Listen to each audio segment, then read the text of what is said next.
కరోనాపై అలుపెరగని పోరాటం చేస్తున్నా యుద్ధం ప్రకటించినా పోయే ప్రాణాలు పోతూనే ఉన్నాయి. సెకండ్ వేవ్ ముంచుకొస్తూ ఉంది. ఇప్పటికే వ్యాక్సిన్తో ఎంత సిద్ధంగా ఉన్నా కూడా థర్డ్ వేవ్ కూడా ముంచుకొస్తుంది అనే ప్రకటనల నేపథ్యంలో ఈసారి వచ్చే థర్డ్ వేవ్ పిల్లల మీదే ఎక్కువగా ప్రభావం చూపిస్తుందంటున్నారు. మరి ఈ ప్రభావం నుంచి పిల్లల్ని ఏ విధంగా కాపాడుకోగలం? అసలు థర్డ్ వేవ్ రాకముందే పిల్లల నుంచి కోవిడ్ లక్షణాలు ఏ విధంగా ఉంటాయి? తల్లిదండ్రులు ఎలాంటి జాగ్రత్తలు తీసుకోవాలి? అదేవిధంగా పిల్లల్ని ఎంత జాగ్రత్తగా చూసుకోవాలి అనే విషయాలకి సంబంధించి మనతో మాట్లాడటానికి ఉషారాణి గారు పీడియాట్రిక్ హెడ్ నిలోఫర్ హాస్పిటల్ నుంచి సిద్ధంగా ఉన్నారు. నమస్తే అండి ఉషారాణి గారు. నమస్తే అమ్మా. మేడం చెప్పండి, అసలు ఇప్పుడు థర్డ్ వేవ్ ముంచుకొస్తోంది, ముఖ్యంగా అది పిల్లల్ని అటాక్ చేస్తుందని వస్తున్న వార్తల నేపథ్యంలో అసలు కోవిడ్ అనేది పిల్లలకి అటాక్ అయితే లక్షణాలు మనం ఏ విధంగా ఉంటాయి? పెద్దవాళ్ళకి కనిపించినట్టే ఉంటాయా? అసలు వాళ్ళకి నిజంగానే అటాక్ అయ్యేంత సీరియస్నెస్ అవుతుందంటారా పిల్లల్లో? మనం కనుక ఇప్పుడు ఫస్ట్ వేవ్ సెకండ్ వేవ్ చూస్తే ఇప్పటి వరకు అదృష్టం కొద్దీ పిల్లల్లో సివియరిటీ అయితే తక్కువే ఉంది. యాక్చువల్ ఫస్ట్ వేవ్ తో చూస్తే కంపారిటివ్ గా సెకండ్ వేవ్ లో నంబర్స్ ఎక్కువ ఉన్నాయి కాబట్టి, as it is total number of cases ఎక్కువ ఉన్నాయి కాబట్టి ఎక్కువ మంది పిల్లలు పాజిటివిటీ రేట్ పెరిగింది. కాకపోతే డిసీజ్ సివియరిటీ అయితే అంత ఎక్కువగా కనిపించట్లేదు. ఫస్ట్ వేవ్ లో ఎంతైతే యూజువల్ గా మనం కనుక చూస్తే ఒక 100 మంది పిల్లలు పాజిటివ్ వస్తే ఒక 70% మందికి ఏ విధమైన సిమ్టమ్స్ ఉండవు. సో ఒక 30% మందికి మాత్రమే కొద్దిగా సిమ్టమ్స్, అది కూడా కొద్దిగా ఫీవర్, దగ్గు, జలుబు రావడం కామన్ సిమ్టమ్స్ ఇవే ఉన్నాయి. కొంచెం పెద్ద పిల్లలు 8 సంవత్సరాలు 10 సంవత్సరాలు దాటిన పిల్లలకైతే కొంచెం స్మెల్ పోవడం, loss of taste, loss of smell, అలా పెద్దవాళ్ళలో కలిపడే సిమ్టమ్స్ కొంచెం కనిపిస్తున్నాయి. ఈ ఫస్ట్ వేవ్ తో కంపేర్ చేస్తే ఈ సెకండ్ వేవ్ లో కొంచెం తేడాలు ఏంటంటే ఎక్కువ మందికి కడుపు నొప్పి, లూజ్ మోషన్స్, వామిటింగ్ లాంటి సిమ్టమ్స్ కనపడుతున్నాయి. ఇవి ఫస్ట్ వేవ్ లో అంత ఎక్కువగా కనిపించలేదు. కాకపోతే ఇప్పటికీ అదృష్టం కొద్దీ హాస్పిటల్ అడ్మిషన్ అవసరం పడి, ఐసీయూ అడ్మిషన్ అవసరం పడే పిల్లల శాతం మాత్రం ఒక 1% కన్నా తక్కువే ఉందనే చెప్పాలి. కాకపోతే ఇప్పుడు ల్యాన్సెట్ అలా పెద్ద ఈ జర్నల్స్ లో వచ్చే ఆర్టికల్స్ ఏంటంటే they're predicting more severe disease third wave. ఎందుకంటే పిల్లలకి మనం వ్యాక్సిన్ ఇవ్వట్లేదు, సో డిసీజ్ సివియరిటీ పిల్లల్లో నెక్స్ట్ వేవ్ లో ఎక్కువ ఉండొచ్చు అనేది ఒక ప్రెడిక్షన్ ఉంది. సో దానికి మనం పేరెంటల్ అవేర్నెస్ క్రియేట్ చేయాలి. అలాగే హాస్పిటల్స్ కూడా గేరప్ అవ్వాలి. మేము కూడా మా నిలోఫర్ హాస్పిటల్లో కూడా ఈ ఆక్సిజన్ బెడ్ స్ట్రెంత్ పెంచుతున్నాము. అలాగే ఐసీయూలను కూడా స్ట్రెంగ్తన్ చేస్తున్నాం. రాకుండా ఉంటే మంచిదే. ఒకవేళ కనుక వస్తే దాని నుంచి మనం కాపాడుకోవడానికి పేరెంట్స్ కి బేసిక్ గా అవేర్నెస్ రావాలి. అంటే కొన్ని ప్రమాద సూచికలు అంటూ ఉంటాయి. కొంచెం ఫీవర్, జలుబు వస్తే కంగారు పడక్కర్లేదు. కానీ ఎనీ చైల్డ్ కి ఒక హై ఫీవర్ 3 days మించి ఉన్నా, చైల్డ్ యాక్టివ్ గా లేకపోయినా, ఆయాసం లాంటిది ఉన్నా అలాంటి పిల్లల్ని వెంటనే డాక్టర్ దగ్గరికి తీసుకెళ్ళాలి. అంటే ఉషారాణి గారు, ఒకవేళ నిజంగానే ఈ థర్డ్ వేవ్ లో అటాక్ అయ్యేంత సివియారిటీ ఉంటే గనక, పిల్లలకి అటాక్ అవుతుంది అనుకుంటే గనక ఎంత పర్సెంటేజ్ ఆఫ్ సివియారిటీ అనేది ఉంటుంది పిల్లల్లో? ఇప్పటికి ప్రెడిక్ట్ చేయడం ఇంకా కష్టం అమ్మ. థర్డ్ వేవ్ కనుక వస్తే ఇప్పుడు మనం ఎలా అయితే ఫస్ట్ వేవ్ లో అబౌవ్ 45-50 years ఎక్కువ సివియర్ గా ఉండటం చూసాం. అవును. కాకపోతే సెకండ్ వేవ్ లో అన్ఫార్చునేట్ గా ఈ 25-40 years మధ్యలో చాలా ఫెటాలిటీస్, యూత్ కి సివియరిటీ ఎక్కువగా అటాక్ చూస్తున్నాం. అయింది. సో సైంటిస్ట్ ప్రెడిక్ట్ చేసేది third wave, because 18 years above మనం వ్యాక్సినేషన్స్ వేసినప్పుడు ఈ బిలో 18 year పాపులేషన్ కి వాళ్ళకి వ్యాక్సినేషన్ ఇవ్వం కాబట్టి వాళ్ళు మోర్ వల్నరబుల్ చిల్డ్రన్ పాపులేషన్ అవుతారు. వాళ్ళలో సేమ్ 20-45 ఇప్పుడు ఎలా ఫెటాలిటీ ఉందో అలా వచ్చే అవకాశం ఉంది అంటున్నారు. బట్ అదృష్టం కొద్దీ అది రాకూడదు. I'm hoping it should not come. Children కి న్యాచురల్ గా కొన్ని ప్రొటెక్టివ్ మెకానిజమ్స్ ఉన్నాయి as far as COVID is concern. Usual గా మిగతా ఇన్ఫెక్షన్స్ పిల్లలు ఎక్కువ వచ్చినా కూడా ఈ కోవిడ్ వరకు పిల్లలు ఫ్రీక్వెంట్ గా వ్యాక్సినేషన్స్ తీసుకుంటారు. ఫ్రీక్వెంట్ గా viral infection below 5 years children కి చాలా ఫ్రీక్వెంట్ గా వైరల్ ఇన్ఫెక్షన్స్, దగ్గు, జలుబు, జ్వరాలు వస్తూ ఉంటాయి. సో వీటి వల్ల కొంచెం ఇమ్యూన్ సిస్టమ్ ఒక రెగ్యులేటెడ్ మేనర్ లో పనిచేస్తుంది, ట్రైన్డ్ గా ఉంటుంది అనమాట. అంటే మనకి ఏదైనా కోవిడ్ వైరల్ ఇన్ఫెక్షన్ రాగానే దాన్ని సప్రెస్ చేయడం, అలాగే ఇమ్యూన్ రియాక్షన్, ఇన్ఫ్లమేటరీ రియాక్షన్ మరీ ఎక్కువగా రాకపోవడం. అలాగే ఇంకొక ప్రొటెక్టివ్ మెకానిజం అంటే ACE2 రిసెప్టర్స్ అనేవి తక్కువగా ఎక్స్ప్రెషన్ ఉంటుంది. అలాగే పిల్లల్లో ఈ లంగ్ ఎపిథీలియం రీజనరేట్ అయ్యే అవకాశం ఎక్కువ. సో దీనివల్ల ఇప్పటి వరకు సివియరిటీ తక్కువ ఉంది అనుకుంటున్నాము. So I'm hoping the same trend will continue. అలాగే మనం హిస్టరీ కనుక చూస్తే స్పానిష్ ఫ్లూ కూడా సెకండ్ వేవ్ లో ఇలా యంగర్ ఏజ్ పాపులేషన్ ఎక్కువ ఎఫెక్ట్ అయినా థర్డ్ వేవ్ లో అప్పుడు కూడా ఇలా పిల్లలకి వస్తుంది అనుకున్నారు కానీ పిల్లలకైతే రాలేదు. సో అదే ట్రెండ్ ఇప్పుడు కంటిన్యూ అవ్వాలని నేను కోరుకుంటున్నాను. ఓకే. ఇన్ కేస్ మనకి ఇప్పుడు ఈ సెకండ్ వేవ్‌లో అయినా కూడా కొంచెం ఒకవేళ పేరెంట్స్‌కి వచ్చే క్రమంలో కొంతమంది చిన్న పిల్లల్ని పెట్టుకుని ఇంట్లో ఉంటున్నారు. వాళ్ళకి ఇమ్యూన్ పవర్ కొంచెం ఉంటుంది కాబట్టి మాక్సిమం ఎప్పుడు పెద్దవాళ్ళకి అప్పజెప్పకుండా పేరెంట్స్ దగ్గరే ఉంచుకుంటున్నారు. సో ఎలా ఏదన్నా కరోనా లక్షణాలు కనిపించినా లేదా కోవిడ్ అటాక్ అయిందని తెలిసినా కూడా పేరెంట్స్ ఎలాంటి కేర్ తీసుకోవాలంటారు పిల్లల విషయంలో? ఈ నెబులైజేషన్‌కి సంబంధించి కానీ, ఆవిరి పట్టడం కానీ పెద్దవాళ్ళు తీసుకున్నంత కేరు, మెడికేషన్ అనేది పిల్లలకి కొంత పని చేయదు కదా! అది అప్పుడు ఎలాంటి కేర్ తీసుకోవాలి? అదే పిల్లలు ఇప్పుడైతే మాకు చాలా యాంగ్షియస్ ఫోన్ కాల్స్ వస్తున్నాయి. ఇప్పుడు పేరెంట్స్ ఎప్పుడు పిల్లలకి ఏమాత్రం కొంచెం సుస్థి చేసినా చాలా యాంగ్షియస్ అయిపోతారు, వరి అయిపోతారు. వాళ్ళకి ఫీవర్ వచ్చినా కంగారు పడరు కానీ పిల్లవాడికి కరోనా పాజిటివ్ అని ఆ విషయం వినగానే వాళ్ళకి చాలా షాక్ అయిపోతున్నారు. కాకపోతే అదృష్టం కొద్దీ ఇప్పుడు ఈ వేవ్ లో కూడా నేను ఇందాక చెప్పినట్టు 70% మందికి అసలు ఏ సిమ్టమ్ లేదు. టెస్ట్ పాజిటివ్ వస్తుంది కానీ వాళ్ళకి అసలు సిమ్టమ్సే లేవు. మిగతా 30% లో మైల్డ్ ఫీవర్, కొద్దిగా స్నీజింగ్, కాఫ్ అలాంటివి వస్తున్నాయి. కొంతమందికి కడుపు నొప్పి, మోషన్స్, వామిటింగ్ అలాంటివి వస్తున్నాయి. సో అలా అయితే నేను రీఅష్యూరెన్స్ ఇవ్వడానికి చెప్తున్నాను కానీ అలా అని మానిటర్ చేయడం వదిలేయకూడదు. సో ఏమాత్రం కోవిడ్ పాజిటివిటీ వచ్చిన వెంటనే పిల్లల్ని జాగ్రత్తగా మానిటర్ చేసుకోవాలి. వాళ్ళ యాక్టివిటీ పాజిటివ్ రాకముందు ఎట్లా ఉన్నారు అలాగే యాక్టివ్ గా ఉన్నారా లేదా, ఆయాసం లాంటిది ఏమన్నా డెవలప్ అవుతుందా, అలాగే ఆక్సిజన్ సాచురేషన్ కూడా చూసుకోవాలి. సాచురేషన్ మెయింటైన్ అవుతుందా లేదా, ఫీడింగ్ హ్యాబిట్స్ ముందులాగే తింటున్నారా, మరీ డల్ గా తినకుండా నీరసంగా పడుకుని ఉన్నారా, ఇలాంటివి చూసుకుంటూ ఉండాలి. ఇంకొకటి మేము ఒక మానిటరింగ్ షీట్ లాంటిది ఇస్తున్నాం మేము. దానిలో ఈ బ్రీదింగ్ రేట్ కూడా, ఎందుకంటే పిల్లల్లో న్యూమోనియా వస్తే సివియర్ గా వస్తుంది కాబట్టి మామూలుగా ఈవెన్ అదర్వైజ్ కోవిడ్ కాకపోయినా ఎనీ న్యూమోనియా పిల్లల్లో సివియర్ గా రావచ్చు. అందుకని న్యూమోనియా సైన్స్ అనేవి ఎర్లీగా పికప్ చేయాలి అని మదర్స్ ఫాదర్స్ ఏం చేయాలంటే వాళ్ళు బ్రీదింగ్ రేట్ కౌంట్ చేస్తూ ఉండాలి. ఈ బ్రీదింగ్ రేట్ అనేది ఏజ్ ప్రకారం మారుతుంది. ఈ బిలో 2 months పిల్లల్లో 60 వరకు నార్మలే. ఈ 2 months to 1 year పిల్లల్లో 50 వరకు నార్మల్. అబౌవ్ 1 year చూస్తే 40 వరకు నార్మల్. సో ఈ కట్ ఆఫ్స్ కన్నా కనుక రెస్పిరేటరీ రేట్ ఎక్కువ ఉంటే వాళ్ళు నోట్ చేసి వెంటనే డాక్టర్కి కాల్ చేయాలి. అలాగే చెస్ట్ మూమెంట్స్ చూసుకోవాలి. మామూలు కన్నా పిల్లవాడు ఊపిరి ఎక్కువ తీస్తున్నాడు అంటే అది ఒక డేంజర్ సైన్ లెక్క. సో ఇలాంటి సైన్స్ కనపడిన వెంటనే వాళ్ళు డాక్టర్కి కాల్ చేయాలి. ఇక ట్రీట్మెంట్ విషయానికి వస్తే మైల్డ్ ఇల్నెస్ కి అసలు ఏ రకమైన ట్రీట్మెంట్ అక్కర్లేదు. వేరే వైరల్ ఇన్ఫెక్షన్ లో సపోజ్ జ్వరం వస్తే పారాసిటమాల్ ఎట్లా ఇస్తామో ఈ కోవిడ్ వచ్చినా కూడా పారాసిటమాల్ ఒక 100.4 degrees ఫీవర్ టెంపరేచర్ కన్నా ఎక్కువ టెంపరేచర్ ఉంటే కనుక పారాసిటమాల్ ఇవ్వాలి. అది ప్రతి 4 గంటలకు కానీ 6 గంటలకు కానీ జ్వరం ఫ్రీక్వెన్సీని బట్టి ఇచ్చుకోవచ్చు. ఆహారం అయితే ముందు ఎలా తింటున్నారో అన్ని పెట్టచ్చు. నీళ్ళు ఎక్కువగా ఇవ్వాలి. మామూలు మంచినీళ్ళు కానీ, జ్యూసెస్ కానీ, కొబ్బరి నీళ్ళు ఇలాంటివి ఫ్రీక్వెంట్ గా ఇవ్వాలి. ఇంకా మీరు అడిగిన నెబులైజేషన్ అనేది అస్సలు ఇవ్వకూడదు. మేము ఇంచుమించు కోవిడ్ స్టార్ట్ అయినప్పటి నుంచి నెబులైజర్లు అన్ని వాడడం మానేసాము. ఎందుకంటే పిల్లవాడికి నెబులైజర్ ఇచ్చినప్పుడు ఆ ఏరోజాల్ వల్ల వేరే వాళ్ళకి వైరస్ స్ప్రెడ్ అయ్యే అవకాశం ఎక్కువ ఉంది. Especially grand parents, elderly people ఇంట్లో ఉంటే కనుక ఈ పిల్లవాడి నుంచి వాళ్ళకి వైరల్ ఇన్ఫెక్షన్ ఫాస్ట్ గా స్ప్రెడ్ అయ్యే అవకాశం ఉంది. అందుకని నెబులైజర్స్ లాంటివి అస్సలు వాడకూడదు. ఇందాక మీరు స్టీమ్ ఇన్హలేషన్ అడిగారు. స్టీమ్ ఇన్హలేషన్ రీసెర్చ్ లో చెప్పింది ఏంటంటే స్టీమ్ ఇన్హలేషన్ వల్ల ఏ ఉపయోగం లేదు. అందులోనూ చిన్న చిన్న పిల్లలు, టాడ్లర్ ఏజ్ గ్రూప్ వాళ్ళు చాలా నాటీగా ఉంటారు. మీరు ఆ వేడి నీళ్లు కాసి లేదా స్టీమర్స్ తో ఇచ్చినప్పుడు యాక్సిడెంట్స్ ఎక్కువ చూస్తుంటాం మేము. ఆ వేడి నీళ్ళు మీద పడి యాక్సిడెంట్స్ అవుతాయి కాబట్టి మేము స్టీమ్ ఇన్హలేషన్ కూడా అడ్వైస్ చేయట్లేదు. రైట్ అండి. వరంగల్ నుంచి మనతో మాట్లాడడానికి శ్రీనివాస్ గారు కాల్ చేస్తున్నారు. నమస్తే అండి శ్రీనివాస్ గారు. నమస్కారం అండి. డాక్టర్ గారు నమస్కారం.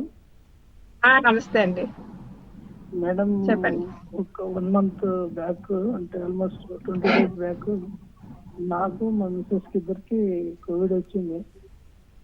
మాకు మామూలు ఫీవర్ వచ్చింది. ఒక రోజే ఫీవర్ వచ్చి తగ్గిపోయింది, కానీ ఇది ఒక 1 week తర్వాత ట్రేస్ అవుట్ అయింది. స్మెల్ మిస్ అయిన స్మెల్ లాస్ కావడం వల్ల మేము కోవిడ్ అని కన్ఫర్మ్ చేసుకున్నాం. బట్ హోమ్ ఐసోలేషన్ లో హలో మేము హోమ్ ఐసోలేషన్ లో ఉన్నాము కానీ ఏదైనా ట్రీట్మెంట్ తీసుకోలేదు. మామూలు మెడిసిన్స్ కూడా తగ్గిపోయింది మా ఇద్దరికి. అయితే మాకు ఇద్దరు చిన్న పిల్లలు మేడం. ఒక ఆయన 5.5 years, ఇంకొక అబ్బాయి 3.5 years. బట్ ఏంటంటే వాళ్ళు చాలా యాక్టివ్ గా ఉన్నారు. మాకు వచ్చినప్పటికీ మేము ప్రికాషనరీ మెజర్స్ తీసుకున్నాం ఇంట్లో, అంటే వాళ్ళని దగ్గర రానియకుండా. అయినప్పటికీ ఆమె వాళ్ళ మదర్ ఫీడ్ చేయాలి కాబట్టి దగ్గర ఉంటూ ఉండేది, కానీ ఏ రోజు కూడా వాళ్ళు ఎప్పుడు ఇబ్బందిగా అనిపించలేదు. ఎప్పుడు చిన్న లైట్ గా డల్ గా ఉంటే వాళ్ళకి ఎలక్ట్రాల్ జ్యూస్ ఇవ్వడం వల్ల కొద్దిగా యాక్టివ్ గానే ఉన్నారు. కానీ ఫర్దర్ గా ఏమన్నా పిల్లలకి వచ్చే అవకాశాలు ఎంతవరకు ఉంటాయి? బై గాడ్ గ్రేస్ వాళ్ళకైతే రాలేదని అనుకుంటాను. వచ్చిందా మరి వచ్చి తగ్గిపోయిందా మాకైతే తెలియదు, కానీ వాళ్ళు ఎక్కడ కూడా ఇన్యాక్టివ్ గా కనిపించలేదు కాబట్టి మేము టెస్ట్ చేసుకోలేదు, వాళ్ళకు కూడా టెస్ట్ చేయించలేదు. అంటే ఆ నెసెసిటీ మాకు కనిపించలేదు. మేము స్మెల్ లాస్ అయ్యాం, 1 వీక్ స్మెల్ లాస్ అయ్యాం ఇద్దరం, కానీ మా బాడీలో ఎలాంటి వీక్నెస్ కనపడలేదు కాబట్టి మేము హాస్పిటలైజేషన్ వెళ్ళొద్దు, ఇది అనవసరంగా ప్రమాదం తెచ్చుకోవద్దనే ఉద్దేశంతో ప్రైమరీ మెడికేషన్ తీసుకోవడం వల్ల మేము కంప్లీట్ క్యూర్ అయినాం. ఆల్మోస్ట్ 20 days అవుతుంది. మీరేం సలహా ఇస్తారు పిల్లల విషయంలో? మీరు కరెక్టే చేస్తారండి. యాక్చువల్ గా ఒక ఇంట్లో ఒకళ్ళకి కనుక కోవిడ్ వస్తే ప్రస్తుతం ఉన్న పాండమిక్ సిచ్యువేషన్ లో మిగతా వాళ్ళకి ఉన్నట్టే అనుకోవాలి. కొంతమందికి సిమ్టమ్స్ ఉండవచ్చు, కొంతమందికి సిమ్టమ్స్ లేకపోవచ్చు. సో మీరు అన్నట్టు పిల్లలిద్దరూ యాక్టివ్ గానే ఉన్నారు, వాళ్ళకి అసలు ఏమీ సిమ్టమ్స్ లేవు కాబట్టి వాళ్ళకి అసలు ఏ ట్రీట్మెంట్ అవసరం లేదు. ముందు ముందు కూడా ఏమీ కాంప్లికేషన్స్ వచ్చే అవకాశమే లేదు. వాళ్ళిద్దరూ ప్రస్తుతం యాక్టివ్గా ఉన్నారు, జ్వరమే రాలేదంటున్నారు కాబట్టి నేను ఇందాక చెప్పిన డేంజర్ సైన్స్ అంటే పిల్లలు సుస్థిగా ఉన్నా, అస్సలు ఆహారం తీసుకోకుండా పడుకునే ఉంటున్నా, హై ఫీవర్ 3 days మించి ఉన్నా, లేదా ఆయాసంలా ఉన్నా, అలాంటప్పుడు మాత్రమే మీరు హాస్పిటల్ తీసుకెళ్లాల్సిన అవసరం పడుతుంది. ఇప్పుడు వాళ్ళకి ఎటువంటి ట్రీట్మెంట్ అవసరం లేదు. మంచి బ్యాలెన్స్డ్ ఆహారం పెట్టండి, బాగా వాటర్ ఎక్కువ ఇవ్వండి, అంతకు మించి ఏమి ప్రికాషన్స్ అవసరం లేదు. వీళ్ళకి ఫ్యూచర్ లో కూడా నేను ఇంకొక కాంప్లికేషన్ మిమ్మల్ని భయపెట్టడానికి కాదు కానీ ఒక పాసిబిలిటీ చెప్తున్నాను.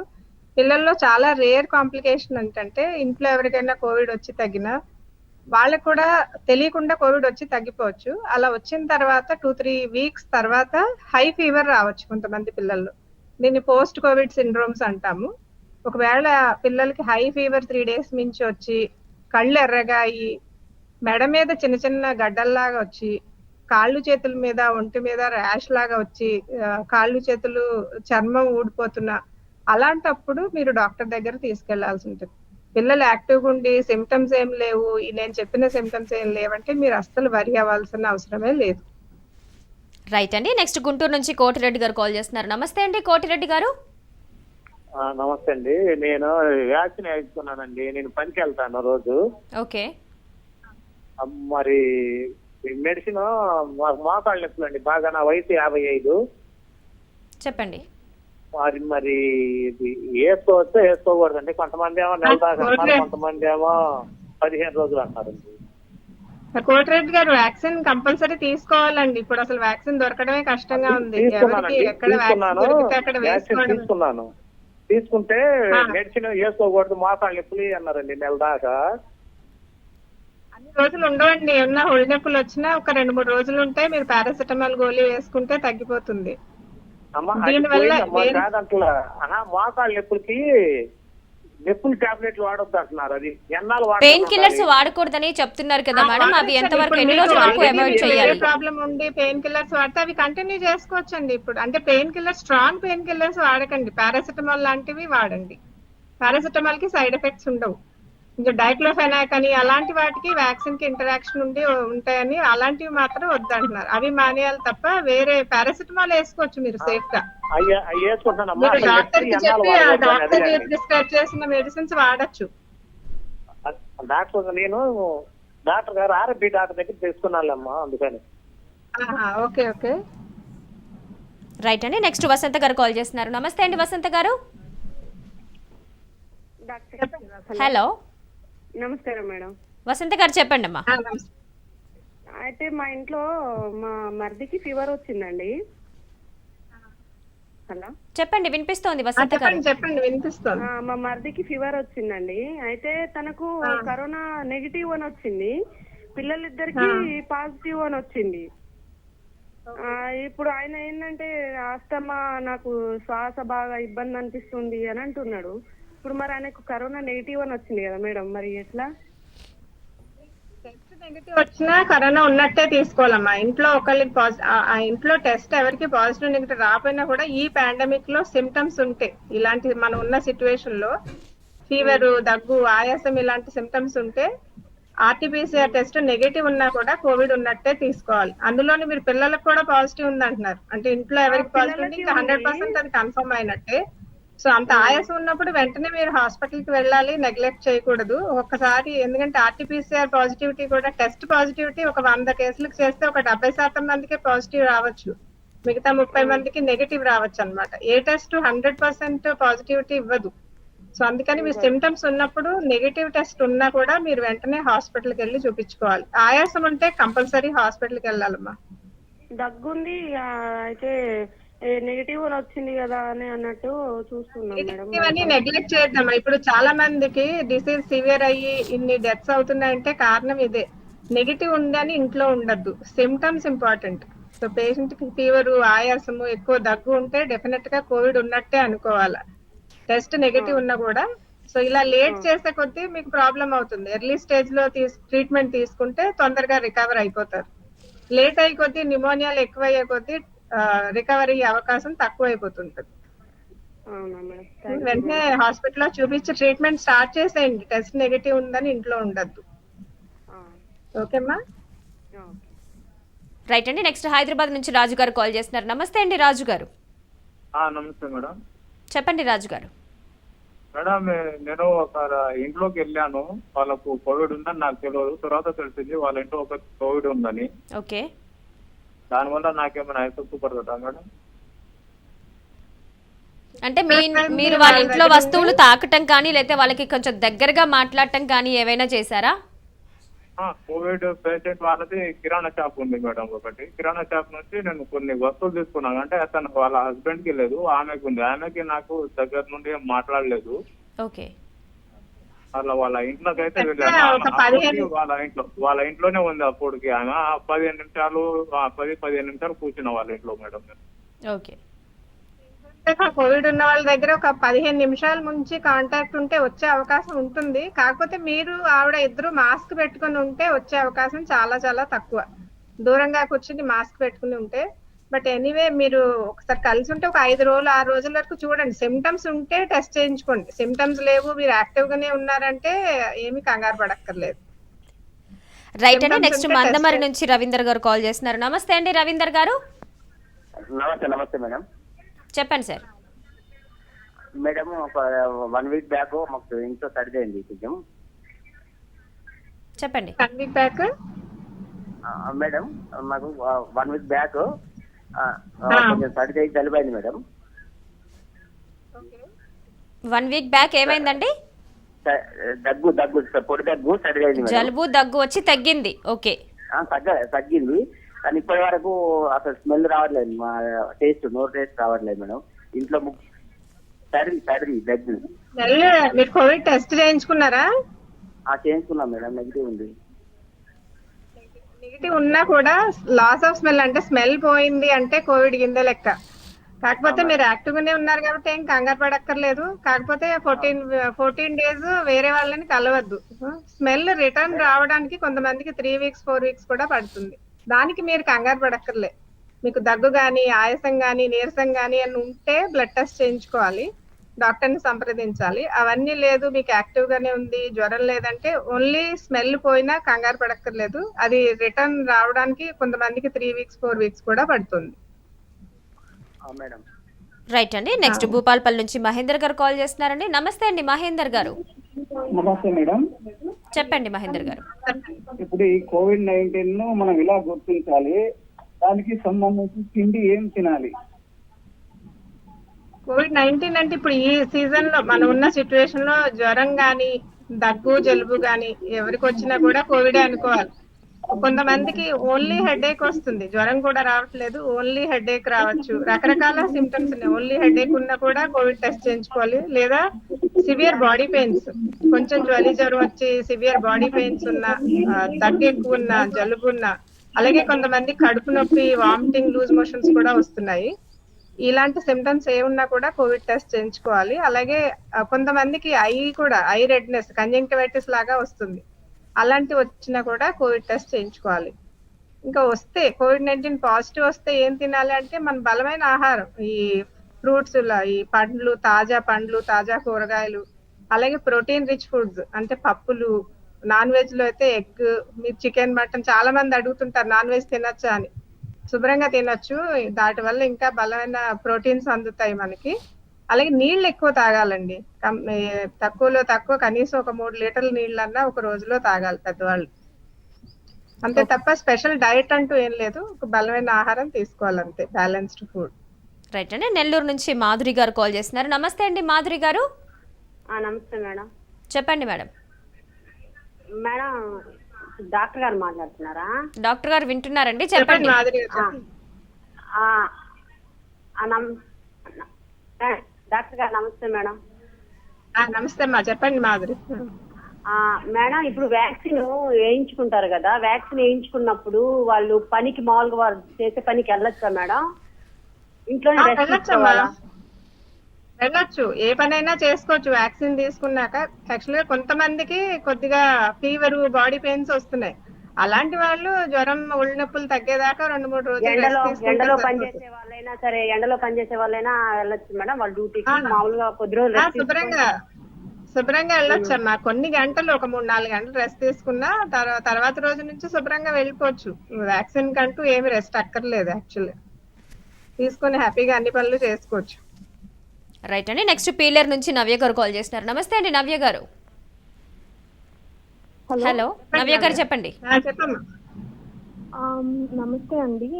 అంటే మామూలుగా పెద్దవాళ్ళకి ఇప్పుడు ఇమ్యూనిటీ పవర్ ఎక్కువగా కావాలని సిట్రస్ ఫ్రూట్స్ అని, అలాగే చికెన్ అని, అలాగా చాలా రకాలు ఉన్నాయి తినడానికి, అలాగే అందరికీ తెలుసు. అదే చిన్నపిల్లలకి ఎలాంటి ఫుడ్ పెడితే ఇమ్యూనిటీ పవర్ అనేది పెరుగుద్ది అని తెలుసుకోవాలనుకుంటున్నాను. విటమిన్స్, యాంటీ ఆక్సిడెంట్స్ అనేవి మనల్ని ఇన్ఫెక్షన్ నుంచి కాపాడుతాయి అన్నమాట. సో యాంటీ ఆక్సిడెంట్స్, మల్టీవిటమిన్స్ అన్ని ఫ్రూట్స్ లో, తాజా కూరగాయలు ఎక్కువ ఉంటాయి. సో పెద్దవాళ్ళకైనా పిల్లలకైనా కూడా తాజా పళ్ళు, కూరగాయలు ఎక్కువగా తీసుకోవాలి. అలాగే ఆహారంలో బ్యాలెన్స్డ్ ఫుడ్ అంటే సీరియల్స్, కార్బోహైడ్రేట్స్ అని మనం అన్నం తింటాం కదా, అన్నం కానీ చపాతి కానీ, దాంతో పాటు కూరగాయలు, తాజా కూరగాయలు, ఆకుకూరలు, పాలకూర, తోటకూర, ఏదైనా కూడా న్యాచురల్ గా మనం ఫ్రెష్ గా వండుకున్న ఫుడ్స్ తింటే అప్పుడు ఇమ్యూనిటీ బాగుంటుంది. అలాగే రోజు ఎగ్ పెట్టచ్చు పిల్లలకి. నాన్ వెజిటేరియన్ తినే వాళ్ళైతే ఒక వారానికి 3 సార్లన్నా నాన్ వెజిటేరియన్ ఫుడ్స్, చికెన్ కానీ, మటన్ కానీ, ఫిష్ ఇంకా మంచిది, అన్ని పెట్టుకోవచ్చు. పాలు కూడా పిల్లలకి కంపల్సరీ పాలు కూడా తాగించాలి. బికాజ్ విటమిన్ డి తక్కువ ఉన్న పిల్లల్లో, పెద్దవాళ్ళలో కూడా కోవిడ్ సివియరిటీ ఎక్కువ ఉండొచ్చు. సో కాల్షియం, విటమిన్ డి రావడానికి పాలు తాగించాలి. బాగా చిన్న పిల్లలు, సంవత్సరం లోపు పిల్లలకి విటమిన్ డి సప్లిమెంట్ ఎలాగో మనం రెగ్యులర్ గా ఇస్తాము, ఆ విటమిన్ డి డ్రాప్స్ కంటిన్యూ చేసుకోవాలి. రైట్ అండి. నెక్స్ట్ హైదరాబాద్ నుంచి ప్రవీణ్ కుమార్ గారు కాల్ చేస్తున్నారు. నమస్తే అండి ప్రవీణ్ కుమార్ గారు. మేడం నమస్తే మేడం. చెప్పండి సార్. మేడం మా డాడీకి కోవిడ్ వచ్చింది రీసెంట్ గా 2 వీక్స్ అవుతుంది. ఓకే. అయితే ఇప్పుడు డాడీకి 78 ఇయర్స్ ఉంది. ఆల్మోస్ట్ ఆల్ ఇప్పుడు మంచిగా అయిపోయారు. సో నేను, మమ్మీ, మా సిస్టర్ ఇంట్లో ఉన్నాము. అందరం కూడా కొన్ని జాగ్రత్తలు అంటే పాటించడం, బర్త్డేని ఇంట్లోనే పెట్టి చూసుకున్నాము. దేవుని దయ వల్ల మంచిగా ఉన్నది. సో ఇప్పుడు మేము అందరం కూడా యాక్టివ్గా ఉన్నాము, మంచిగా ఉన్నాము. తను కూడా మరి మంచిగా అయిపోయిండు. మేము అంటే ముందు ఎలాంటి జాగ్రత్తలు తీసుకోవాలి? ఎవరికంటున్నారు అర్థం కాదు. అందరూ బానే ఉన్నారు. మీ ఫాదర్ రికవర్ అయ్యారు, ఇప్పుడు ముందు రాకుండా అంటున్నారా? ముందు ఇంకా ఆయనకి ఎలాంటి జాగ్రత్తలు తీసుకోవాలి? ఇప్పుడు వచ్చిన ఇన్ఫెక్షన్ వల్ల లాంగ్ టర్మ్, అఫ్ కోర్స్ మీరు హాస్పిటల్లో అడ్మిట్ అయ్యి ఎక్కువ స్టెరాయిడ్స్, ఆక్సిజన్ అలా చాలా సివియర్ అయిన వాళ్ళకి కాంప్లికేషన్స్ వచ్చే అవకాశం ఉంది తప్ప, మీ ఫాదర్ కూడా ఇంట్లోనే ఉండి మైల్డ్ డిసీజ్ లోనే అనిపిస్తుంది మీరు చెప్పిన దాన్ని బట్టి. సో ఇలాంటి వాళ్ళకి లాంగ్ టర్మ్ కాంప్లికేషన్స్ అనేవి ఏది ఉండదు. సో మీరు అందరు కూడా ఎక్కువ సిమ్టమ్స్ రాలేదు, అందరు బాగానే ఉన్నారు అన్నారు కాబట్టి, దీని వల్ల వచ్చిన కోవిడ్ వల్ల మీకు ముందు వచ్చే కాంప్లికేషన్స్ ఏమీ ఉండవు. నేను ఇందాక చెప్తున్నాను, పిల్లల్లో రేర్ గా ఒక 2-3 వీక్స్ తర్వాత పోస్ట్ కోవిడ్ సిండ్రోమ్ అనేది రావచ్చు. అది చాలా చాలా చాలా రేర్. మీరు ఇంకా ఎవరికైనా హై గ్రేడ్ ఫీవర్, అది కూడా సైలెంట్ గా ఏమి రాదు, హై గ్రేడ్ ఫీవర్, సివియర్ కడుపు నొప్పి, లూజ్ మోషన్స్ అలాంటి సిమ్టమ్స్ 3 days మించి ఉంటే అప్పుడు అది సస్పెక్ట్ చేయొచ్చు. కాకపోతే మీకు ఇప్పుడు వచ్చే అవకాశం అయితే లేదు. కాకపోతే ఒకసారి వచ్చింది కదా అని మళ్ళీ కోవిడ్ రాదు అని లేదు. సో మీరు మళ్ళీ అదే ప్రికాషన్స్, మాస్క్ వేసుకోవడం, సోషల్ డిస్టెన్సింగ్, హ్యాండ్ శానిటైజేషన్ అనేవి మానకూడదు. సో ఇంకోసారి కోవిడ్ రాకుండా మీరు జాగ్రత్తలు తీసుకుంటూనే ఉండాలి. రైట్ అండి. నెక్స్ట్ అమలాపురం నుంచి సత్యనారాయణ గారు కాల్ చేస్తున్నారు. నమస్తే అండి. నమస్తే మేడం. చెప్పండి సత్యనారాయణ గారు. మేడం గారు, డాక్టర్ మేడం గారు నమస్తే అండి. చెప్పండి సార్. నమస్తే అండి. మేడం గారు, నాకు సోరియాసిస్ ఉందండి. ఈ వ్యాక్సిన్ నేను వేయించుకోవచ్చు అండి? వేరే ఏదైనా ఈ సైడ్ ఎఫెక్ట్స్ ఏమైనా వస్తాయంటారా? సోరియాసిస్ సోరియాసిస్ ఉందా? అవునండి, దాదాపు 12 సంవత్సరాలు 13 సంవత్సరాల నుంచి ఉంది నాకు సోరియాసిస్. ఓకే. వ్యాక్సిన్ తీసుకోవచ్చా అంటున్నారా? అవునండి, అవునండి. తీసుకోవచ్చండి. ఏ ప్రాబ్లం యాక్చువల్ గా వేరే ప్రాబ్లం ఉన్న వాళ్ళకి ఇంకా వ్యాక్సిన్ ఇంపార్టెంట్ అండి. సపోజ్ మీకు మన కనుక వేరే డిసీజెస్ ఉంటే కంపల్సరీ మనం వ్యాక్సిన్ తీసుకోవాలి. కాకపోతే కొన్ని రకాల మందులు స్టెరాయిడ్స్ అలాంటివి వాడినప్పుడు అవి వాడిన 3 months తర్వాత వ్యాక్సిన్ తీసుకోవాలి. మీరు ఏ మెడిసిన్స్ వాడుతున్నారో ఒకసారి మీ ఫిజిషియన్ సలహా అడిగి అలాంటి మెడిసిన్స్ కనుక కొన్ని ఇమ్యూనో సప్రెసివ్ మెడికేషన్స్ అని ఉంటాయి. స్టెరాయిడ్స్ తో పాటు మోనోక్లోనల్ యాంటీబాడీస్ అని, సోరియాసిస్ కి, కొంచెం రొమటాయిడ్ ఆర్థరైటిస్ కి అలాంటి వాటికి వాడుతుంటారు. అలాంటి మెడిసిన్స్ తీసుకుంటే వ్యాక్సిన్ సరిగా పనిచేయదు. సో అవి మీరు ఏ మెడిసిన్ తీసుకున్నారో మీ డాక్టర్ని కనుక్కొని అవి అలాంటి మెడిసిన్స్ తీసుకుంటే మాత్రం వ్యాక్సిన్ అప్పుడే తీసుకోకూడదు. రైట్ అండి. నెక్స్ట్ ఈస్ట్ గోదావరి నుంచి గణేష్ గారు కాల్ చేస్తున్నారు. నమస్తే అండి గణేష్ గారు. నమస్తే మేడం గారు. చెప్పండి గణేష్ గారు. అదే మా అమ్మగారికి మా మిసెస్ కి కూడా చెస్ట్ దగ్గర పెయిన్ వస్తుందండి. పొట్టక పైన పై పొట్ట దగ్గర చెస్ట్ కింద నొప్పిగా వస్తుందని ఇద్దరికి కోవిడ్ టెస్ట్ చేయించాను. కానీ ఇద్దరికి కూడా నెగిటివ్ అని వచ్చిందండి. ఓకే. కానీ పెయిన్ అయితే తగ్గట్లేదండి. ఫీవర్ వస్తుందా? జ్వరం ఉందా? జ్వరం గానీ దగ్గు జలుబు గానీ ఉన్నాయా? మా అమ్మగారికి అయితే జ్వరం ఉంది, అదే లంప్ ఉందండి. మా మిసెస్ కి అయితే ఏమీ లేదు, నొప్పి మాత్రం వస్తుందండి పొట్ట కింద, పొట్ట దగ్గర అండి, చెస్ట్ దగ్గర. అవి పొట్ట ఛాతీ నొప్పి ఉంటే వేరే కారణాలు కూడా అవ్వచ్చండి. మీరు డెఫినెట్ గా లెఫ్ట్ సైడ్ చెస్ట్ పెయిన్ అలా ఉంటే మాత్రం మీరు ఫిజిషియన్ గానీ కార్డియాలజిస్ట్ ని గానీ కన్సల్ట్ చేయాలి. అన్ని కోవిడే అనుకోవద్దు. ఫీవర్ లేదు, మీరు ఓన్లీ ఛాతీ నొప్పి ఉంటే పెద్దవాళ్ళకి హార్ట్ డిసీజ్ కూడా ఉండొచ్చు కదా, హార్ట్ అటాక్ అలాంటివి కూడా చూసుకోవాలి. ఓన్లీ పొట్ట నొప్పి ఉంటే వేరే కారణాలు ఉండొచ్చు. ఇది చెకప్ చేయించుకోవాలి మీరు. రైట్ అండి. నెక్స్ట్ కర్నూలు నుంచి మల్లికార్జున్ రెడ్డి గారు కాల్ చేస్తున్నారు. నమస్తే అండి మల్లికార్జున్ గారు. హలో మేడం, చెప్పండి మల్లికార్జున్ గారు. మా మదర్ కి ఫస్ట్ డోస్ వేయించుకున్నాక కోవిషీల్డ్ వ్యాక్సిన్ తర్వాత ఒక 20 days అట్లా పాజిటివ్ వచ్చింది madam. I mean second dose vaccine second dose ఎప్పుడు వేయించుకోవాలి? ఐ మీన్ తగ్గిన తర్వాత ఎన్ని రోజులకి వేయించుకోవాలి? ఇప్పుడు సిమ్టమ్స్ ఎలా ఉన్నాయండి మీకు? కోవిడ్ వల్ల ఫీవర్ వల్ల అడ్మిషన్ అది అవసరం పడిందా? మైల్డ్ గా వచ్చి తగ్గిపోయిందా? మైల్డ్ గానే వస్తే తగ్గిపోయింది మేడం. 15 days కి తగ్గినప్పటి నుంచి ఒక ఫస్ట్ డోస్ అయిపోయింది కాబట్టి రెండో డోస్ అయితే 28 days తర్వాత తీసుకోవచ్చండి. రికవర్ అయిపోయినాక 28 days తర్వాత తీసుకోవచ్చు. అదే మీరు వ్యాక్సిన్ స్టార్ట్ చేయకపోతే తగ్గాక 6 నెలల తర్వాతే తీసుకోవాలి. ఇప్పుడైతే మీకు సిమ్టమ్స్ తగ్గి ఎన్ని రోజులు అయి ఉంటది? 2 weeks అవుతుంది మేడం. ఇప్పుడు మొత్తం ఒక సిమ్టమ్స్ తగ్గిన రోజు నుంచి కరెక్ట్ గా 28 days కి తీసుకోవచ్చు. Okay madam. అంటే కొంతమంది ఇలా చెప్తున్నారు మేడం, ఫస్ట్ డోస్ వేయించిన తర్వాత కరెక్ట్ గా 8 weeks తర్వాత బూస్టర్ డోస్ కంపల్సరీ వేయించుకోవాలి. ఇప్పుడు కోవిషీల్డ్ కి అయితే ఇప్పుడు గవర్నమెంట్ ఈ రోజే గైడ్ లైన్స్ మార్చిందండి, నిన్నే వచ్చింది. యాక్చువల్లీ ఇదివరకు రీసెర్చ్ లో కూడా డ్యూరేషన్ ఎక్కువ అయ్యే కొద్దీ ప్రొటెక్షన్ ఎక్కువ ఉంటది అనేది వచ్చింది. సో మీరు కోవిషీల్డ్ కి మీకు అప్పటికి 3 months అయిపోతుందేమో కదా, మీరు ఇంకొక 1 month అంటే ఇప్పుడు కోవిషీల్డ్ కి 3 months to 4 months మధ్యలో తీసుకోమని కొత్త గైడ్ లైన్ నిన్నే వచ్చిందండి. సో మీరు ఆ కోవిషీల్డ్ ఫస్ట్ డేట్ నుంచి కౌంట్ చేసుకుని 3 months అంటే 12 weeks అయితే తీసేసుకోవచ్చు. మామూలుగా అయితే రికవరీ నుంచి 28 days గ్యాప్ ఉండాలి. సపోజ్ మీకు 3 months అయినా కూడా రికవరీ నుంచి 28 days గ్యాప్ ఉండాలి సెకండ్ డోస్ కి, మధ్యలో కనుక కోవిడ్ ఇన్ఫెక్షన్ వస్తే. సో ఇప్పుడు మీరు ఫస్ట్ డోస్ కోవిషీల్డ్ నుంచి క్యాలిక్యులేట్ చేసుకుని 3 months కి తీసేసుకోవచ్చు. సో ఉషారాణి గారు, నార్మల్గా ఏదైనా ఎదిగే పిల్లల్లో మనం ఏదైనా చిన్న సిమ్టమ్స్ కానీ ఏమన్నా కనిపించినప్పుడు అది కొంచెం పెద్దగా అయిన తర్వాత చాలా మటుకు దాని ఎఫెక్షన్ అంత ఎక్కువగా ఉండదు, తగ్గిపోతూ ఉంటుంది. అంటే ఏదన్నా కార్డియాలజీకి సంబంధించి కానీ పెరిగే పిల్లలు అంత ఎఫెక్ట్ ఉండదు అంటారు. బట్ కరోనా బారిన ఒకవేళ పడితే కనుక పిల్లలకి ఫ్యూచర్లో ఫర్దర్గా ఏమన్నా పోస్ట్ పీరియడ్లో ఎఫెక్ట్ వచ్చే అవకాశం ఏదైనా ఉందంటారా, ఆడపిల్లల్లో కానీ మగపిల్లల్లో కానీ? అబ్సల్యూట్లీ లేదండి. కోవిడ్ ఇన్ఫెక్షన్ వచ్చి తగ్గిపోయినాక ఆ లాంగ్ టర్మ్ కాంప్లికేషన్స్ అనేవి పిల్లల్లో రావు. ఇప్పటి వరకు ఈ 2 ఇయర్స్ మన దగ్గర ఉన్న ఎవిడెన్స్ ప్రకారం, బికాజ్ ఇట్స్ కొత్త డిసీజ్, ఇది కనిపెట్టింది 2019 ఎండింగ్స్ లో కాబట్టి ఈ 2 ఇయర్స్ లో ఎక్కడా కూడా లాంగ్ టర్మ్ కాంప్లికేషన్స్ అనేవి ఎవరికి కనపడలేదు.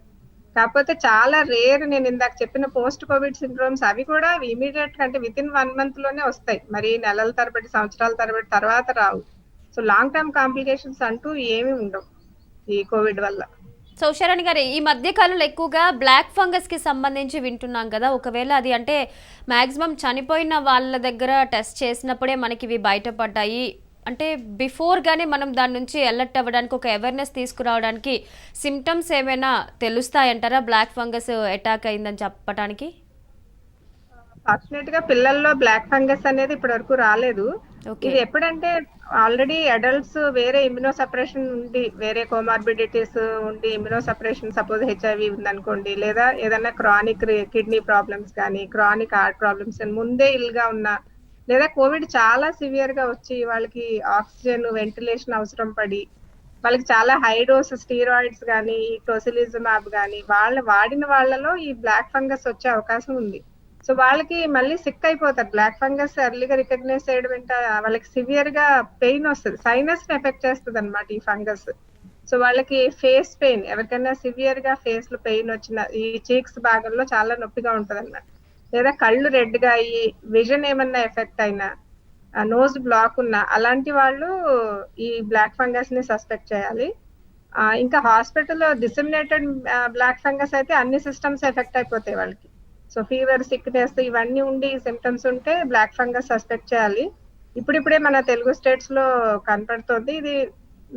చాలా వరకు కూడా ఈ ట్రీట్మెంట్ ఎఫెక్ట్ వల్ల, ఎక్కువ స్టీరాయిడ్స్ వాడడం వల్ల మనం కొన్ని చూస్తున్నాము. ఒక్కొక్కసారి అవసరం లేకపోయినా స్టీరాయిడ్స్ ఈ ఫోనుల్లో వాట్సాప్ల్లో ప్రిస్క్రిప్షన్ చూసి ఫస్ట్ డే నుంచే స్టీరాయిడ్స్ వాడేస్తున్నారు చాలా మంది. ఎవరైనా ఒకళ్ళు డాక్టర్ దగ్గర చూపించుకుంటే ఆ ప్రిస్క్రిప్షన్ 100 మందికి సర్క్యులేట్ చేసేసి కొంచెం కోవిడ్ పాజిటివ్ వచ్చినా, ఫీవర్ వచ్చినా అన్ని మెడిసిన్స్ ఫస్ట్ డే నుంచే స్టార్ట్ చేసేస్తున్నారు. ఇది చాలా ప్రమాదకరం. Especially steroids first 1 week, first 5-6 days అసలు ఇవ్వకూడదు. Only 6th day 7th day severe illness ఉన్న వాళ్ళకి మాత్రం డాక్టర్ డిసైడ్ చేసి ఇవ్వాలి. కానీ ఇప్పుడు అదంతా సెల్ఫ్ మెడికేషన్ లా స్టీరాయిడ్స్ 2 వారాలు 3 వారాలు వాడేస్తున్నారు. సో దీనివల్ల కూడా ఫంగల్ ఇన్ఫెక్షన్స్ ఎక్కువ వచ్చే అవకాశం ఉంది. సో మెయిన్ గా డ్రగ్ ఇండ్యూస్డ్ అనే చెప్పాలి ఇవి, ఈ ట్రీట్మెంట్ కి సైడ్ ఎఫెక్ట్స్ మాట. సో అదృష్టం కొద్దీ మా దగ్గర వచ్చి పిల్లల్లో ఇప్పటి వరకు సివియర్ డిసీజ్ కానీ మ్యూకర్ మైకోసిస్ కానీ మేము చూడలేదు. సో శరణ్ గారు, నిన్న వచ్చిన మెడికల్ గైడ్ లైన్స్ ప్రకారం గర్భిణీ స్త్రీలు కూడా వ్యాక్సిన్ తీసుకోవచ్చు అని అన్నారు కదా, సో ఎలాంటి సైడ్ ఎఫెక్ట్స్ వాళ్ళల్లో ఉండమంటారా? నిరభ్యంతరంగా వీళ్ళు వ్యాక్సిన్ తీసుకోవచ్చా? అవునండి, నిన్నే మొన్నటి వరకు మనం అంటే ఇంకా స్టడీస్ ఎక్కువ అవ్వలేదు కదా అన్నట్టు మొన్నటి వరకు ప్రెగ్నెంట్ విమెన్ కి అడ్వైస్ చేయలేదు. కానీ బట్ ఇప్పుడు ఎనఫ్ ఎవిడెన్స్ ఉంది అని national technical advisory committee on immunisation వాళ్ళు ఇప్పుడు ప్రెగ్నెంట్ లేడీస్ కూడా ఇవ్వచ్చు అంటున్నారు. సో వాళ్ళకు కూడా మిగతా వాళ్ళకి వచ్చే సైడ్ ఎఫెక్ట్స్ అంటే ఫీవర్, కొంచెం మంది గిడ్డినెస్ వస్తుంది. So fever, body pains, giddiness ఇలాంటి సైడ్ ఎఫెక్ట్సే రావచ్చు. వాటిని సింపుల్ పారాసిటమాల్ లాంటి మెడిసిన్స్ వేసుకోమని అడ్వైస్ చేయొచ్చు. సో వాళ్ళకి ఇలాంటి సైడ్ ఎఫెక్ట్స్ వస్తాయని ఎక్స్ప్లెయిన్ చేసి వాళ్ళు తీసుకుంటానంటే ఇవ్వచ్చు అని ఈ గైడ్ లైన్ చెప్తుంది. అలాగే దీనికి రిలేటెడ్ బ్రెస్ట్ ఫీడింగ్ మదర్స్ కి అయితే ఫస్ట్ నుంచి ఇవ్వచ్చనే ఉంది. ఇంకా అడ్వాంటేజ్ ఏంటంటే ఈ పాలిచ్చే తల్లులకి వ్యాక్సిన్ ఇస్తే ఆ తల్లిలో తయారైన యాంటీబాడీస్ తల్లిపాల ద్వారా పిల్లలకి చంటి పిల్లలకు కూడా ప్రొటెక్షన్ వచ్చే అవకాశం ఉంది. కాబట్టి పాలిచ్చే తల్లులందరూ వ్యాక్సిన్ తీసుకోవచ్చు. రైట్ అండి. నెక్స్ట్ గుంటూరు నుంచి హఫీజ్ గారు కాల్ చేస్తున్నారు. నమస్తే అండి హఫీజ్ గారు. చెప్పండి హఫీజ్ గారు చెప్పండి. కొంచెం డాక్టర్ గారితో ఒక లైన్ కలుపుతారా? డాక్టర్ గారు వింటున్నారండి, మీ సమస్య ఏంటో అడగండి. నాకు పోయిన వారం కాళ్ళు చేతులు నొప్పులు వస్తాయండి. కరోనా వచ్చి తగ్గిందా మీకు? కరోనా రాలేదండి, టైఫాయిడ్ వచ్చి కొంచెం టైఫాయిడ్ లాగా వచ్చి మొన్న ట్రీట్మెంట్ చేసిస్తున్నాను టైఫాయిడ్ కి. కరోనా రాలేదు. క్లియర్ గా లేదండి, కరెక్ట్ సరిగ్గా వినపడట్లేదు. రైట్, ఓకే అండి. నెక్స్ట్ విజయవాడ నుంచి రమాదేవి గారు కాల్ చేస్తున్నారు. నమస్తే అండి రమాదేవి గారు. నమస్తే అండి, చెప్పండి రమాదేవి గారు. మా అక్కోళ్ళ ఇంట్లో 7గురికి వచ్చిందండి కరోనా. ఓకే, ఆ. చెప్పండి ఏమండి, అమ్మా. అందరు ఎలా ఉన్నారు రమాదేవి గారు? అందరూ సిమ్టమ్స్ ఉన్నాయా, ఆరోగ్యంగానే ఉన్నారా? వాళ్ళలో ఒక ఆమె హార్ట్ పేషెంట్ అండి. ఒకరు హార్ట్ పేషెంట్. చేస్తారా? ఆ. ఓకే. బాగానే ఉన్నారండి, కాకపోతే హార్ట్ పేషెంట్ కి నీరసం అంట. అది హార్ట్ పేషెంట్ ఉన్నారా? ఒకరు హార్ట్ పేషెంట్ ఉన్నారట మేడం, ఆవిడ మాత్రమే నీరసంగా ఉన్నారు అని చెప్తున్నారు. ఓకే, ఆవిడకి బ్లడ్ టెస్ట్ చేయండి. ఇవాళ ఎన్నో రోజమ్మా పాజిటివ్ వచ్చి? ఎన్ని రోజులు అయింది? 12 రోజులు అయిందండి. నీరసం ఉంటే మాత్రం బేసిక్ బ్లడ్ టెస్ట్ ఉంటాయమ్మా, అవి కంపల్సరీ చేయించుకోవాలి. ఎందుకంటే హార్ట్ పేషెంట్స్, ఎక్కువ ఏజ్ ఉన్న పేషెంట్స్ లో ఈ కోవిడ్ వల్ల లంగ్ ఎఫెక్ట్ అయ్యే అవకాశం ఉంది. సో నీరసం ఉంటే మాత్రం కంపల్సరీ బ్లడ్ టెస్ట్, అవసరమైతే సిటీ స్కాన్ చేయించుకోవాలి. ఫీవర్ వస్తుందా ఆమెకి? ఏం లేవండి. బ్లడ్ టెస్ట్ అయితే కంపల్సరీ చేయించాలమ్మా నీరసం ఉంటే. బ్లడ్ టెస్ట్ చేసి దానిలో ఉన్న వాల్యూస్ బట్టి అడ్మిషన్ అవసరమా లేదా అనేది డిసైడ్ చేయాలి. రైట్ అండి. నెక్స్ట్ హైదరాబాద్ నుంచి ప్రవీణ్ గారు కాల్ చేస్తున్నారు. నమస్తే అండి ప్రవీణ్ గారు. నమస్తే మేడం. చెప్పండి ప్రవీణ్ గారు. మేడం, మా అమ్మ వాళ్ళ ఏజ్ 55 ఏదో ఉంటుందండి. ఆమె వ్యాక్సిన్ తీసుకోవాలంటే ఆమెకు షుగర్ లెవెల్స్ ఎక్కువ ఉన్నాయి. ఏ టైంలో తీసుకోవాలండి? 55 years అండి, వ్యాక్సిన్ తీసుకోవచ్చు. ఇప్పుడు ఏమైనా ప్రాబ్లం ఉందా ఆవిడకి? వేరే ప్రాబ్లమ్స్ ఏమైనా? షుగర్ లెవెల్స్ ఎక్కువగా ఉన్నాయని చెప్తున్నారు మేడం. షుగర్ కంట్రోల్ గా ఉన్నప్పుడు తీసుకుంటే బెటర్ అండి. మీరు డోస్ అడ్జస్ట్మెంట్ చేసుకుని బీపీ అయినా షుగర్ అయినా అవి కంట్రోల్ చేసుకుని తీసుకోవడం బెటర్. మీరు ఇన్సులిన్ వాడితే ఇన్సులిన్ కానీ, డ్రగ్స్ వాడితే మెడిసిన్స్, టాబ్లెట్స్ కానీ వాటి డోసేజ్ పెంచుకొని డైట్ కంట్రోల్ చేసి షుగర్ కంట్రోల్ చేసి ఉన్నప్పుడు కొంచెం అటు ఇటు ఉన్నా పర్వాలేదు. మరీ హై లెవెల్స్ ఉంటే మాత్రం అది రెగ్యులేట్ చేసుకుని వ్యాక్సిన్ తీసుకోవడం బెటర్. రైట్ అండి. నెక్స్ట్ గజ్వేల్ కూడా అంతే. Okay okay. నెక్స్ట్ గజ్వేల్ నుంచి హరికిషన్ రావు గారు కాల్ చేస్తున్నారు. నమస్తే అండి హరికిషన్ రావు గారు. నమస్తే మేడం. చెప్పండి. మేడం గారితో మాట్లాడారు. వింటున్నారు, చెప్పండి. చెప్పండి కిషన్ రావు గారు, నేనే మాట్లాడు. నమస్తే మేడం, నాది 64 అండి. బీపీ ఉంది, షుగర్ ఉన్నది. షుగర్ ఉంది, అయితే హెపటైటిస్ బి ఉంది. నేను వ్యాక్సిన్ తీసుకోలేదు, తీసుకోవచ్చా? మీరు హెపటైటిస్ బి ఉందా మీకు? అవును మేడం. ఉన్నా కూడా తీసుకోవచ్చండి. యాక్చువల్ గా వ్యాక్సిన్ వేరే వ్యాధులు ఉన్న వాళ్ళకి ఇంకా అవసరం అండి. మీకు కనుక ఏమైనా కిడ్నీ ప్రాబ్లమ్స్ కానీ, షుగర్ బీపీలు ఉండి వేరే ఉన్న వాళ్ళకి కోవిడ్ వస్తే ఎక్కువ సివియర్ గా వచ్చే అవకాశం ఉంది. సో ఇలాంటి వాళ్ళకి కంపల్సరీ వ్యాక్సిన్, మీరు వ్యాక్సిన్ తీసుకోవచ్చు. బీపీ అవన్నీ కంట్రోల్డ్ గానే ఉంటున్నాయి కదా, టాబ్లెట్స్ అవి రెగ్యులర్ గా వేసుకొని నార్మల్ గా బీపీ ఉంటే మీరు వ్యాక్సిన్ వేసేసుకోవచ్చు. రైట్ అండి. నెక్స్ట్ గుంటూరు నుంచి హేమలత గారు కాల్ చేస్తున్నారు. నమస్తే అండి హేమలత గారు. నమస్తే మేడం. చెప్పండి హేమలత గారు. మేడం, మా ఇంట్లో కోవిడ్, అందరికి కోవిడ్ వచ్చింది మేడం. అయితే మా అమ్మగారు sugar patient madam, diabetes. Hello చెప్పండి హేమలత గారు. ఎలా ఉన్నారు ఆవిడ? సిమ్టమ్స్ ఉన్నాయా ఎక్కువ? సింటమ్స్ ఏం లేవు మేడం, కాకపోతే 2 days నుంచి ఫుల్ గా హెడేక్ అండ్ దగ్గుగా ఉంది మేడం, కఫ్. ఇప్పుడు ఎన్నో రోజు ఆమెకి కోవిడ్ పాజిటివ్ వచ్చి? అలా సిమ్టమ్స్ స్టార్ట్ అయ్యి ఎన్ని రోజులైందమ్మా? 4th డేనా? 4th day madam. మీరు రేపు బ్లడ్ టెస్ట్ చేయించాలమ్మా. షుగర్ ఉన్న వాళ్ళైనా ఏజ్డ్ వాళ్ళైనా కూడా కోవిడ్ వచ్చినాక 5th డే. ఈ హెడేక్ ఉంది కాబట్టి అది కూడా సిమ్టమ్ లెక్కనే. మీరు రేపు బేసిక్ బ్లడ్ టెస్ట్ ఉంటాయి, సిబిపి, సిఆర్పి, మీ ఫిజిషియన్ చెప్తారు, డి డైమర్ అని. ఆ బేసిక్ టెస్ట్ అయితే కంపల్సరీ రేపు యూజువల్ గా 5వ రోజున కానీ 6వ రోజున కానీ చేస్తాము. బ్లడ్ షుగర్ కూడా చేయించుకోండి, రేపు చేయించుకోండి. నీరసంగా ఉన్నారా ఆవిడ, యాక్టివ్ గానే ఉన్నారా? లేదు మేడం, యాక్టివ్ గానే ఉన్నారు, కాకపోతే బాడీ పెయిన్స్, దగ్గు బాగా. వాటికి పారాసిటమాల్ వేసుకోండి బాడీ పెయిన్స్ కి. మీ ఫిజిషియన్ కన్సల్ట్ చేసి రేపే బ్లడ్ టెస్ట్ కి ఇవ్వండి. రేపు ఇన్ఫ్లమేటరీ మార్కర్స్ అంటారు కోవిడ్ రిలేటెడ్వి, సిబిపి, సిఆర్పి అని ఒక సెట్ ఆఫ్ ఇన్వెస్టిగేషన్స్ ఉంటాయి, అవి కంపల్సరీ చేయించుకోవాలి. 6th డే సిటీ స్కాన్ కూడా చేస్తారు దగ్గు ఎక్కువ ఉంటే, అవి చేయించుకోవాలి కంపల్సరీ, నెగ్లెక్ట్ చేయొద్దు.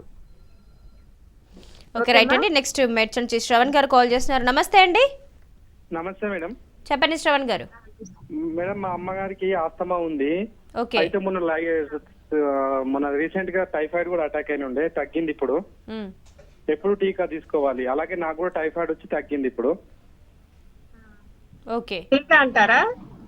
సో ఆస్తమా ఉన్న వాళ్ళు తీసేసుకోవచ్చు, వ్యాక్సిన్ కి ఏం ప్రాబ్లం లేదు.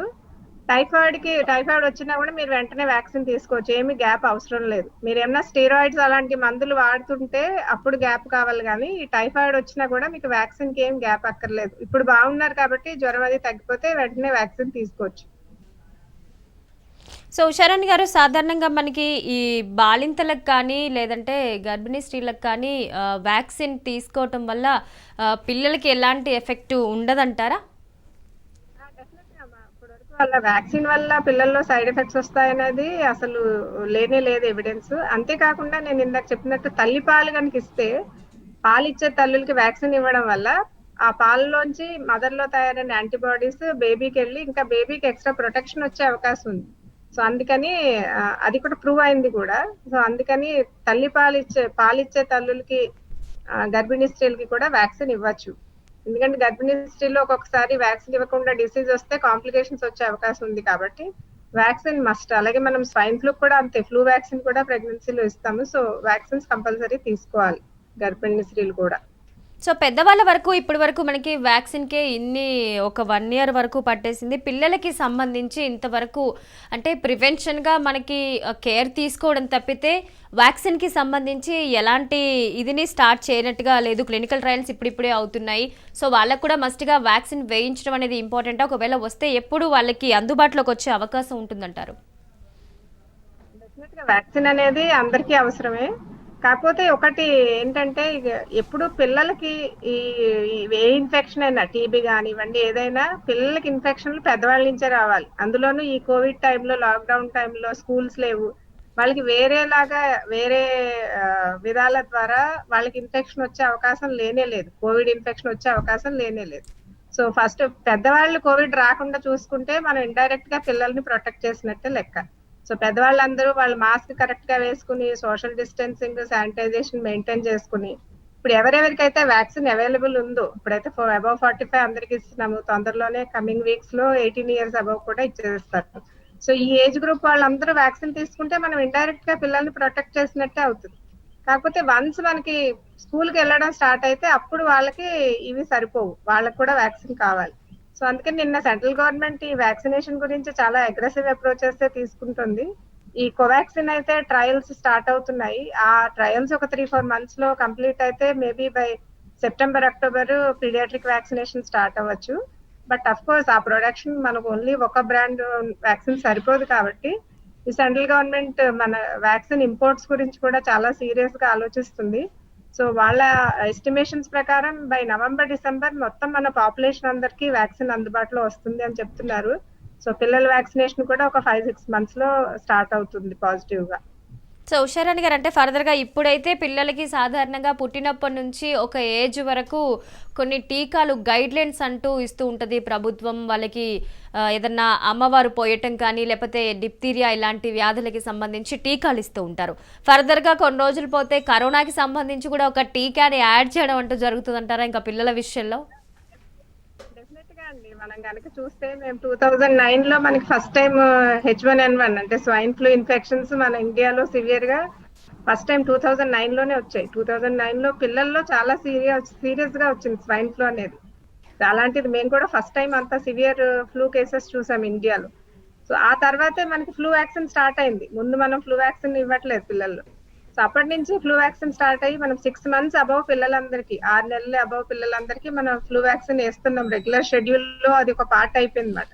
సో ఈ 6 months అప్పుడు, 7 months అప్పుడు ఒక్కొక్క డోస్ ఇస్తాము. తర్వాత ప్రతి సంవత్సరం పిల్లలందరికీ ఎవ్రీ ఇయర్ వ్యాక్సినేషన్ షెడ్యూల్ లో ఫ్లూ వ్యాక్సిన్ పార్ట్ అయిపోయింది. అలాగే కరోనా కూడా ఫ్యూచర్ లో డెఫినెట్ గా పార్ట్ అవుతుంది. కరోనా ఇంత సివియర్ గా ఉండకపోవచ్చు కానీ after few years also disease మొత్తం అయితే పోదు. సో మనం ఎప్పటికీ వ్యాక్సిన్ ఇవ్వాల్సి వస్తుంది. సో ఫ్యూచర్ రీసెర్చ్ లో డెఫినెట్ గా రెగ్యులర్ వ్యాక్సినేషన్ షెడ్యూల్ లో కరోనా వ్యాక్సిన్ కూడా ఇంక్లూడ్ అయిపోతుంది. సో ఉషారాణి గారు, అంటే చైన్ సిస్టమ్ అనేది బ్రేక్ అయ్యే ఛాన్స్ ఎంతవరకు ఉంటుందంటారు ఇండియాలో? ఎందుకంటే స్టార్ట్ అయిన ప్రతి చోట కూడా ఆల్మోస్ట్ పాపులేషన్ తక్కువ ఉండడమో లేదంటే ఎక్కువగా వాళ్ళు మెడికేషన్కి సంబంధించి ఇంకొంచెం అడ్వాంటేజ్గా ఉండడమో, చాలా తొందరగానే అక్కడ క్యూర్ అయింది, మ్యాక్సిమం మాస్కులు లేకుండానే కొన్ని ప్రపంచ దేశాలు తిరుగుతున్నాయి. కానీ ఇండియాలో ఆ సిచ్యువేషన్ అంతా ఫ్రీగా తిరిగే అంత ఎప్పుడుకి నార్మలైజ్ అవుతుందంటారు? డెఫినెట్ గా అంటే మనం అంటే మిగతా దేశాల్లో పాపులేషన్ తక్కువ ఉన్నా కూడా మనకి ఎక్కువ మనం మన ఈ ఇయర్ ఫిబ్రవరి మార్చ్ లో కనుక చూస్తే ఇంక మొత్తం మనమేమో స్పెషల్ అనుకున్నాం ఇండియన్స్, మనం స్పెషల్, మనకి అసలు డిసీజే లేదు, సెకండ్ వేవ్ లేదు. మనకున్న భౌగోళిక పరిస్థితులు ఎండ వేడిమికి అసలు ఇండియన్ కి రాదు. మనకున్న ఈ పచ్చళ్ళు వేడి ఫుడ్ అని చాలా ఎక్కువ కాన్ఫిడెంట్ గా ఉన్నాం, వెరీ కాన్ఫిడెంట్ గా. దాని వల్ల వచ్చింది. అలాగే మన చెప్పాలంటే ఈ అథారిటీస్ కూడా కొంతమంది ఎక్స్పర్ట్స్ వార్న్ చేస్తూనే ఉన్నారు. మనకి 2019-20లో ఎలా అయింది, అమెరికా యూరోప్ అయిన తర్వాత ఇండియాకి సివియర్ ఎపిడమిక్ వచ్చింది. సో అదే ప్యాటర్న్ మళ్ళీ రావచ్చు, అమెరికా యూరోప్ లో సివియర్ గా వస్తుంది, మనకు కూడా రావచ్చు అని హెచ్చరించినా సరే వాళ్ళు లాక్డౌన్ పూర్తిగా ఎత్తేసారు. ఇంకా దాని మించు ఎలక్షన్స్, ఈ రిలీజియస్ గ్యాదరింగ్స్, దేనికి రెస్ట్రిక్షన్స్ లేవు, సినిమా హాల్స్ కానీ. దాని వల్ల ఇంత సివియర్ గా వచ్చేసింది. మనం అట్లీస్ట్ ఇంకొక 2-3 ఇయర్స్ అయినా మనం ఈ సోషల్ డిస్టెన్సింగ్, మాస్క్లు అన్ని కంప్లీట్ గా వ్యాక్సినేషన్ ఉన్నా కూడా ఇంకొకటి మనం గుర్తుపెట్టుకోవాల్సింది ఏంటంటే ఏ వ్యాక్సిన్ కూడా 100% ప్రొటెక్షన్ అనేది ఇవ్వదు. ఇప్పుడు మనం ఇచ్చే పిల్లల్లో రకరకాల వ్యాక్సిన్, ఇంచుమించు 20-30 రకాల వ్యాక్సిన్స్ ఇస్తున్నాం. వాటిలో టెటనస్ వ్యాక్సిన్ ఒక్కటే 100% ప్రొటెక్షన్ ఉంటుంది. మనం ఫ్లూ కనుక తీసుకుంటే ఆ ఫ్లూ వ్యాక్సిన్ కూడా దాని ప్రొటెక్షన్ రేట్ బిలో 50%. సో మిగతా వాళ్ళకి ఇంకా వచ్చే అవకాశం ఉంటూనే ఉంటది అనమాట. సో అలాగని ఒక 2 డోసులు మొత్తం పాపులేషన్ కో 70% పాపులేషన్ కో ఇచ్చేసాం కదా ఇంకా డిసీజ్ రాదని విచ్చలవిడిగా తిరగడానికి అయితే అవ్వదు. మనం ఇంకొక 2-3 సంవత్సరాలు ఇదే ప్రికాషన్స్ తో ఓవర్ క్రౌడింగ్ లేకుండా జాగ్రత్తగా తీసుకుంటే ఇంత లాక్డౌన్ అవసరం ఉండదు. ఎవరికి వాళ్ళు మాస్కులు పెట్టుకుని సెల్ఫ్ డిసిప్లిన్ తో ఉంటే ఇంత లాక్డౌన్లు కూడా అవసరం పడదు. సో వ్యాక్సినేషన్, ఈ క్రౌడ్, ఈ SMS, ఈ సోషల్ డిస్టెన్సింగ్, మాస్కింగ్ అనేది మనం కంటిన్యూ చేసుకుంటూనే ఉండాలి. 2 ప్యారలల్ గానే వెళ్ళాలి. Right, thank you so much అని ఉషారాణి గారు. కాలర్స్ అందరికి కూడా చాలా చక్కటి సలహాలు, సూచనలు ఇచ్చారు. థ్యాంక్స్ ఫర్ కమింగ్ అండి. సో చూసారు కదా, థర్డ్ వేవ్ ఇంకా మొదలు కాకముందే, పిల్లల్ని అటాక్ చేయకముందే మనం ఇప్పుడున్న పద్ధతులనే మాస్క్ ధరించడం కానీ, శానిటైజ్ చేసుకోవటం కానీ, సోషల్ డిస్టెన్స్ కానీ పాటించడం అనేది ఉత్తమం. State to Raj news.